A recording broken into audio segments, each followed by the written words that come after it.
Ku gicamunsi cyo kuri uyu wa gatanu tariki 8 z'ukwa 11 2024 nibwo bamwe mu baturage batuye munsi y'umuhanda urimo guhangwa mu murenge wa Gitega batunguwe nuko uruhavu rurerure rw'amabuye rwubatswe aha harimo guhanga uyu muhanda rwahananukiye amazu yabo, ibyari biri muri aya mazu byose bikahatikirira. Bamwe mu bakozi bari mu mirimo y'iyubakwa ry'uyu muhanda mbere yuko runo ruhavu ruhananuka rukagwira amazu y'abaturage babanje kuvuza induru, ubundi mu kanya gato ruba rurirenze.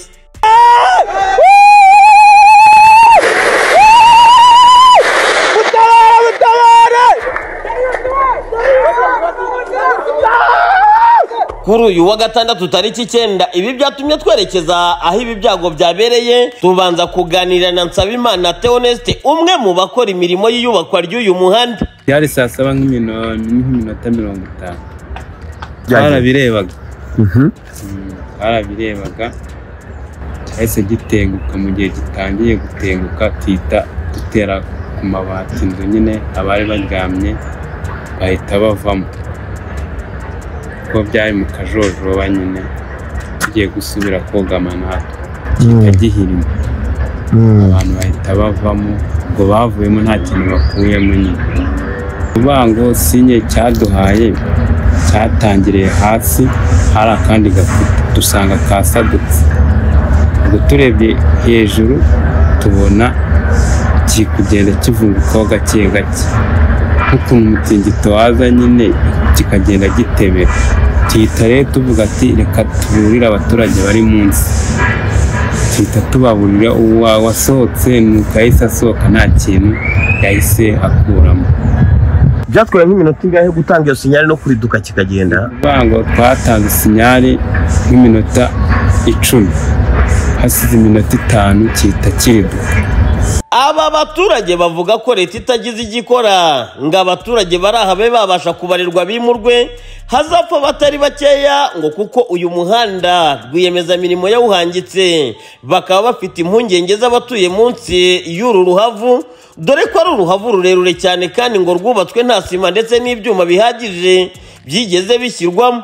Jewe nari nagiye ku ishuri mu gitondo nyinda ari hazima nyine ameze neza nta kibazo, nyine hakubatse isaha zo gutaha z'abanyeshuri zigeze ntashye, ngeze mu rugo bahita bambwira ngo ntabwo haje nyine ngo ikibazo ngo umuntu uza waguye, ngo batora utuntu dufatika nyine two nko kwiyorosa cyangwa aho kurara ngo bajye gucumbika mu mashuri batagize ngo bahabakure, n'ubundi n'ahasigaye n'abagize kurokoka n'ubundi bakongera bakabigenderamo kandi hari ubuzima bwabo bwari bwasigaye. Abantu kubimura kurabona hano ni munsi y'umuhanda mu manegeka nawe uri kubibona, ni ibintu byatunguye abantu ejo kabisa.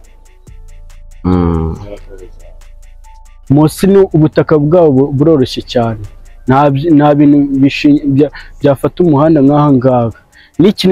Niho ushobora kuhanyura, yahanyura ukabona bise bigenda uko nguko bigahita bihirima. None na ziriya nzu ziri hasi hose abantu bose bakabigenderamo haba na nijoro cyangwa ku manywa. N'imvura urabona ko ari nyinshi nayo yakomeza kugwa uko hari ahatengutse hagahita hasenyuka hakangirika fresh. Cyakorwa ku kibazo cy'ibibiza byateye hano, icyambere ni ukwimuka kw'aba bantu dutuye aha ngaha kugira ngo turebe ko ubuzima butajya mu kaga, kubera ko ikibazo gihari uyu rwiyemezamirimo wubatse uyu muhanda, ibi bikuta yubatse bifite uburemere kandi nta byuma birimo. Icyo rero kikaba ari ikibazo gishobora gutuma haba impungenge y'uko ahantu hose hari imigunguzi yubatse miremire ishobora kuba yashyira ubuzima bw'abantu batuye munsi yayo mu kaga. Umuhanda urasondetse kuko iki gice cyo hepfo mu ruhande rwo hepfo birasondetse kuko nta byuma birimo.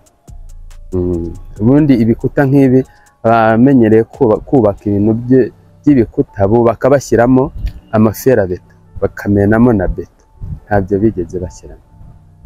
Icyo rero ni cyo cyateye kuba ibi bintu by'imigunguzi miremire irimo igenda yihirika kubera ko ifite uburemere kandi nta byuma biri. Aya makuru yaje gushimangirwa n'umuvugizi w'umujyi wa Kigali Emma Claudine Ntirenganya, ahashimangira ko imiryango 60 yamaze kubarurwa ndetse ikaba yamaze gushyirwa mu byumba by'amashuri ya cyahafi ari icumbikiwe ngo mu gihe bagishaka umuturambye wahiye imiryango yakwerekezwa.